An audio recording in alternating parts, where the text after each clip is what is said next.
ನಮಸ್ಕಾರ. Speed plus ಕರ್ನಾಟಕದ ವಿಶೇಷ ಕಾರ್ಯಕ್ರಮಕ್ಕೆ ಸ್ವಾಗತ. ನಾನು ನಿಮ್ಮ ಕಿರಿಕೀರ್ತಿ. ಮೊನ್ನೆ ಶನಿವಾರ ಬೆಂಗಳೂರಿನ ವಿವೇಕನಗರ ಪೊಲೀಸ್ ಸ್ಟೇಷನ್ ಲಿಮಿಟ್ಸ್ನಲ್ಲಿ ಒಂದು ಘಟನೆ ನಡೆದಿದೆ. ಆಘಾತಕಾರಿ ಅಂದರೆ ಅನಿಸುತ್ತೆ, ಇಷ್ಟೊಂದು ಅಂದರೆ ಪ್ರಪಂಚ ಇಷ್ಟು ಕೆಟ್ಟೋಗ್ಬಿಟ್ಟಿದೆಯಾ ಅಂತ.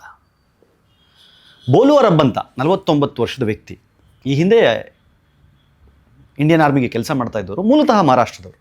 ಕಳೆದ 20 ವರ್ಷದಿಂದ ರಿಟೈರ್ಡ್ ಆದಮೇಲೆ ಬೆಂಗಳೂರಿನಲ್ಲೇ ಇದ್ದಾರೆ. ತಬ್ಜುಮ್ ಅವ್ರ ವೈಫ್, ಎರಡನೇ ಹೆಂಡತಿ ಆಕೆ, ಮಗ 19 ವರ್ಷ ಸಮೀರ್. ಇವರು 3 ಜನ ಪಾಸಾಯಿದ್ರು ಒಂದು ಮನೇಲಿ, ಆ ಲಿಮಿಟ್ಸ್ನಲ್ಲಿ. ಈ ಸೈನಿಕರಾಗಿದ್ದ ಬೋಲು ಅರಬ್ಬು ತುಂಬ ಸ್ಟ್ರಿಕ್ಟ್ ಮನುಷ್ಯ.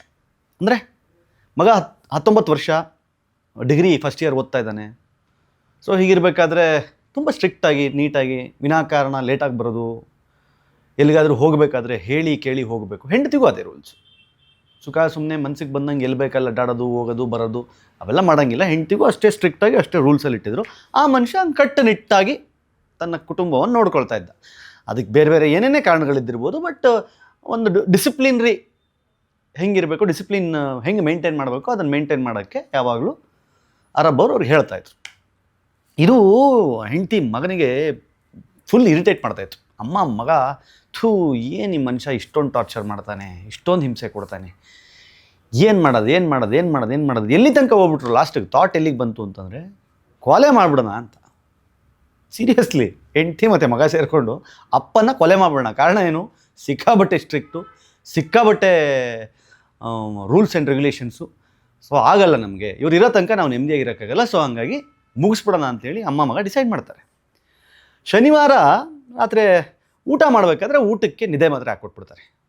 ಅಂದರೆ ನಿದ್ದೆ ಮಾತ್ರೆ ಕೊಟ್ಟು ಸತ್ತೋಗಕ್ಕಲ್ಲ, ಗಾಢವಾಗಿ ನಿದ್ರೆಗೆ ಹೋಗ್ಬಿಡ್ಲಿ ಅಂತೇಳಿ ಶನಿವಾರ ರಾತ್ರಿ ಊಟಕ್ಕೆ ನಿದ್ದೆ ಮಾತ್ರೆ ಹಾಕಿ ಮಗ ಹೊಂಚು ಹಾಕೊಂಡು ಕೂತ್ಕೋತಾರೆ.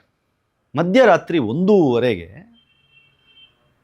ಮಲಗಿರೋ ಮನುಷ್ಯನಿಗೆ ದಿಂಬ ಹಾಕಿ ಉಸಿರುಗಟ್ಟಿ ಸಾಯಿಸೋಣ ಅಂತಂದ್ಬಿಟ್ಟು ದಿಂಬನ್ನು ಮುಖದ ಮೇಲೆ ಇಟ್ಟು ಟ್ರೈ ಮಾಡ್ತಾರೆ. ಅಷ್ಟೊತ್ತಿಗೆ ಎಚ್ಚರ ಆಗ್ಬಿಡುತ್ತೆ ಮನುಷ್ಯನಿಗೆ. ಎಚ್ಚರ ಆಗ್ಬಿಡುತ್ತೆ. ಅವರು ಫುಲ್ ಪ್ರತಿರೋಧ ಹೊಡ್ತಾರೆ. ಇದು ಯಾವ ಅಂತ ಇವನು ಬಿಡಲ್ಲ ಮಗ. ಹಾಕಿ ಎಷ್ಟು ಟ್ರೈ ಮಾಡಿದ್ರು ಇಲ್ಲ, ಎಚ್ಚರ ಆಗೋಯ್ತು ಅಂತ ಗೊತ್ತಾದ ತಕ್ಷಣ ಏನು ಮಾಡ್ತಾರೆ, ಅವರ ಅಪ್ಪನ ತಲೆನ ಗೋಡೆಗೆ ಬಡ್ದು ಚಚ್ಚಿ ಇವನು ವಾಡೋದು ಮಾಡಿ ಮುಗಿಸ್ಬಿಡ್ತಾನೆ. ಕೊಲೆ ಅಂತೂ ಆಗೋಗುತ್ತೆ. ಕೊಲೆ ಮಾಡಿದ್ಮೇಲೆ ಟೆನ್ಷನ್ ಸ್ಟಾರ್ಟ್ ಆಗುತ್ತೆ. ಅಯ್ಯೋ ದೇವ್ರೇ, ಕೊಲೆ ಮಾಡ್ಬಿಟ್ವಿ. ಏನು ಮಾಡಬೇಕು? ಇಮಿಡಿಯೇಟ್ಲಿ ಪಕ್ಕದ ಮನೆಗೆ ಫೋನ್ ಮಾಡ್ತಾನೆ ಮಗ ಸಮೀರ್.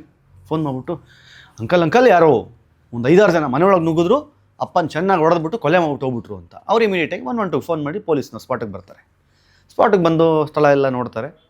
ಒಂದಿಷ್ಟು ಪ್ರಶ್ನೆಗಳನ್ನು ಅಮ್ಮನಿಗೂ ಮಗನಿಗೂ ಕೇಳ್ತಾರೆ. ಇವರು ಬೆದ್ದು ಅಂದ ತಕ್ಷಣ, ಸರಿ ಆಯ್ತು ನೀವು ಬನ್ನಿ ಸ್ಟೇಷನ್ಗೆ ಅಂತ ಕರ್ಕೊಂಡೋಗಿ, ಸ್ಟೇಷನ್ ಟ್ರೀಟ್ಮೆಂಟ್ ಗೊತ್ತಲ್ವಾ, ಟ್ರೀಟ್ಮೆಂಟ್ ಆಗ್ತಿದ್ದಂಗೆ ಫಸ್ಟ್ ಬೇರೆ ಸ್ಟೋರಿ ಹೇಳಿದ್ದಾನೆ. ಫಸ್ಟ್ ಸ್ಟೋರಿ ಅದೇ, ಇಲ್ಲ ಯಾರೋ ಬಂದುಬಿಟ್ರು, ಹಿಂಗೆ ಹೊಡೆದ್ರು, ಹಿಂಗೆ ಅಂತ. ಹೌದಾ ಅಂತಂದುಬಿಟ್ಟು ಆಮೇಲೆ ಪೊಲೀಸ್ನವರು ಅವ್ರದ್ದೊಂದು ಸ್ಟೈಲ್ ಇರುತ್ತಲ್ಲ, ಆ ಸ್ಟೈಲ್ನಲ್ಲಿ ಕೇಳಿದಾಗ ಒಪ್ಕೊಂಡಿದ್ದಾನೆ. ಹೌದು, ನಮ್ಮಪ್ಪ ಸಿಕ್ಕಾಬಟ್ಟೆ ಸ್ಟ್ರಿಕ್ಟ್ ಇದ್ದರು, ನಮ್ಮಮ್ಮಂಗೂ ಹಿಂಸೆ ಕೊಡ್ತಾಯಿದ್ರು, ನನಗೂ ಹಿಂಸೆ ಕೊಡ್ತಾಯಿದ್ರು, ಎಲ್ಲೂ ನೆಮ್ಮದಿಯಾಗಿ ಹೋಗೋಕ್ಕಾಗ್ತಿರಲಿಲ್ಲ, ಫ್ರೆಂಡ್ಸ್ನ ಮೀಟ್ ಮಾಡೋಕ್ಕಾಗ್ತಾಯಿರಲಿಲ್ಲ, ಎಲ್ಲಿಗೂ ಬರೋಕ್ಕಾಗ್ತಾಯಿರಲಿಲ್ಲ.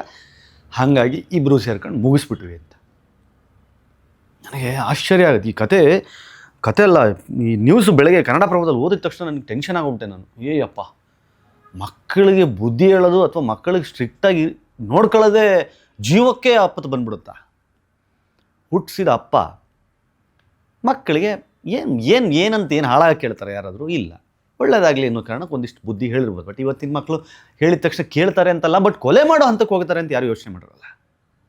This is very dangerous. ಅದೇ ಹೇಳಿದೆ, ಸಮಾಜ ಯಾವ ಥರ ಹೋಗ್ತಾ ಇದೆ, ಎಷ್ಟು ಕೆಟ್ಟು ಹೋಗ್ತಿದೆ ಅನ್ನೋದೇ ತಲೆಗೆ ಬರ್ತಾ, ಐಡಿಯಾ ಸಿಗ್ತಾ ಇಲ್ಲ ಅಂತ ಯೋಚನೆ ಮಾಡಿ. ಏನಕ್ಕೆ ಕೊಂದೋ ನಿಮ್ಮಪ್ಪಂಗೆ? ಅವ್ರು ತುಂಬ ಸ್ಟ್ರಿಕ್ಟು, ಸಾಯಿಸ್ಬಿಟ್ಟೆ.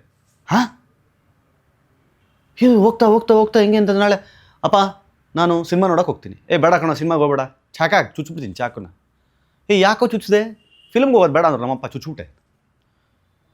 ಸೀರಿಯಸ್ಲಿ ಇಲ್ಲಿಗೆ ಬಂದ್ಬಿಡ್ತಾ? ಅಪ್ಪ ಅಂದರೆ ಅಪ್ಪ ಬೆತ್ತ ಹಿಡಿದ್ರೆ ಅಲ್ಲಿ ನಮ್ಮದು ಗಡ್ಡ ನಡಗೆ ಹೋಗಿ ಮೂಲೆಯಲ್ಲಿ ಸೇರ್ಕೊತಾ ಇದ್ವಿ. ಅಲ್ಲ, ನಮಗೂ ಅದೇ ಬಿದ್ದಂಗೆಲ್ಲ ಬಿದ್ದುಬಿಟ್ರೆ ಇವಾಗಿನ ಕಾಲದ ಮಕ್ಳಿಗೆ ನನ್ನ ಪ್ರಕಾರ ಅದೇ ಕೊಲೆ ಮಾಡೋಕ್ಕೆ ಬಂದಮೇಲೆ ಇನ್ನೇನು ಇದು, ಅದಕ್ಕಿಂತ ದೊಡ್ಡದು ಇನ್ನೇನು ಮಾಡೋಕ್ಕಾಗುತ್ತೆ? ನಿದ್ದೆಯಿಂದ ಎಚ್ಚರವಾದ ಮನುಷ್ಯ ಅಂತ ಗೊತ್ತಾದ ಕೂಡಲೇ ನಾನು ಹೇಳ್ತಾ ಇರೋದು, ತಲೆನ ಗೋಡೆಗೆ ಗುದ್ದಿಸಿ ಚಚ್ಚಿ ಮರ್ಡ್ರ್ ಮಾಡೋ ತನಕ ಹೋಗ್ತಾರೆ ಅಂತಂದರೆ ಆಶ್ಚರ್ಯಪ್ಪ. ಅದು ಇನ್ಯಾವ ಮಹಾತಾಯಿ ಏನು ಹೇಳ್ತೀನೋ.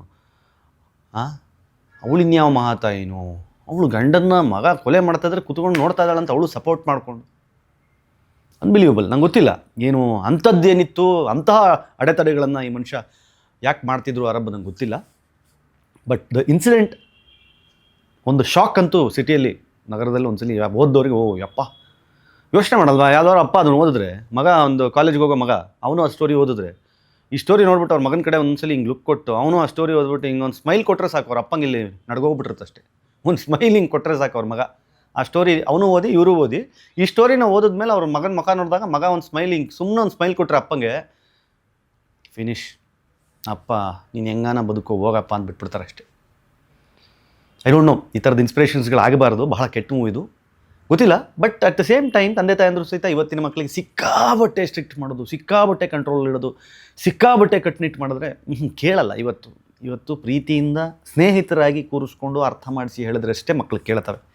ಅದನ್ನು ಹೊರತುಪಡಿಸಿ ನೀವು ಎಷ್ಟೇ ಬುದ್ಧಿ ಹೇಳಿ, ಎಷ್ಟೇ ನಟ್ಟು ಬೋಲ್ಟು ಟೈಟ್ ಮಾಡಿ ಅವ್ರನ್ನ ಫುಲ್ ಸ್ಟ್ರಿಕ್ಟಾಗಿ ಇಟ್ಟು ನೋಡ್ಕೋತೀನಿ ಅಂದರೆ ಸ್ವಲ್ಪ ಕಷ್ಟ ಇದೆ ಇವತ್ತಿನ ಜನ್ರೇಷನ್ನಲ್ಲಿ. ಸೊ ಹಾಗಾಗಿ ಒಂದು ಕಡೆ ಮಕ್ಕಳಿಗೂ ಗೊತ್ತಿರಬೇಕು ತಂದೆ ಜವಾಬ್ದಾರಿ ಏನಿರುತ್ತೆ, ತಂದೆಯ ಆತಂಕ ಏನಿರುತ್ತೆ, ಮಗ ದಾರಿ ತಪ್ಪಬಾರ್ದು ಅಂತಾನೋ, ಹೆಂಡತಿ ದಾರಿ ತಪ್ಪಬಾರ್ದು ಅಂತಾನೋ ಏನೋ ಇರ್ತವೆ. ಸೊ ಅದಕ್ಕೆ ಮನೆ ಯಜಮಾನ ಅನ್ನಿಸ್ಕೊಂಡವರು ಒಂದಿಷ್ಟು ಸ್ಟ್ರಿಕ್ಟಾಗಿರೋ ಪ್ರಯತ್ನ ಮಾಡ್ತಾರೆ. ಅಟ್ ದ ಸೇಮ್ ಟೈಮ್ ದೊಡ್ಡವರು ಅರ್ಥ ಮಾಡ್ಕೋಬೇಕು ಇವತ್ತು ಹೆಂಗಿದೆ ಏನು ಅಂತ. ಸ್ಟೋರಿ ಕೇಳಿ ನಿಮಗೆ, ನನ್ನ ಸ್ಟೋರಿ ಅಲ್ಲ ಈ ಸುದ್ದಿ ನಿಜ ನಡೆದಿರೋದಿದು, ಕೇಳಿ ನಿಮಗೇನು ಅನ್ನಿಸ್ತು ಕಮೆಂಟ್ ಮಾಡಿ ಹೇಳಿ. ನೋಡ್ತಾ ಇರಿ ಸ್ಪೀಡ್ ಪ್ಲಸ್ ಕರ್ನಾಟಕ, ಇದು ನಿಮ್ಮಿಂದ ನಿಮಗಾಗಿ ನಿಮಗೋಸ್ಕರ. ಮತ್ತೆ ಸಿಗ್ತೀನಿ, ನಮಸ್ಕಾರ. Speed plus Karnataka.